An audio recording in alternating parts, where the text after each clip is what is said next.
Hello all. So this is a case of fungal sinusitis.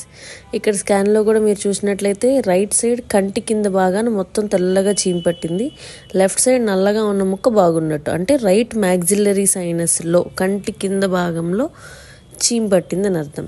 So patient కూడా అటు సైడే కళ్ళు లాగుతున్నట్టుంది, బరువుగా ఉంది అన్నట్టుగా మన దగ్గర రావడం జరిగింది. సో మనం అదంతా చూసిన తర్వాత పేషెంట్కి ఇలా సైనస్లో చీమ్ పట్టింది, ఆపరేషన్ చేయాలి అని చెప్పాము. ఈరోజు ఆపరేషన్కి వచ్చారు. ఎండోస్కోప్ ఇమేజ్లో చూస్తే మీకు కుడివైపు అట్లా చీమ్ లాంటిది కనిపిస్తుంది. అది తీస్తే ఫంగల్ మ్యూసిన్, అంటే ఒక చిన్న మక్కు లాంటిది, ఫంగల్ ఎలర్జిక్ మ్యూసిన్ అని అంటాం, అది అలా వచ్చిందనమాట. అంత తీసినా సరే ఇంకా లోపలికి అలా కొంచెంగా ఉంటూనే ఉంది. సో ఎంత చిన్న మ్యాగ్జిలరీ సైనస్లో అంత ఎక్కువ ఫంగల్ మ్యూసిన్ ఉంది. సో అంతా పూర్తిగా తీసి అలాగా మొత్తం టెస్టులకు పంపించడం జరిగింది, ఎటువంటి ఫంగస్ వల్ల ఇన్ఫెక్షన్ వచ్చింది అలా తెలుసుకోవడం కోసం. సో మీకే చిన్న ఇబ్బంది ఉన్నా ముందు అశ్రద్ధ చేయకుండా ఈఎన్టీ డాక్టర్ని కలవండి. Thank you.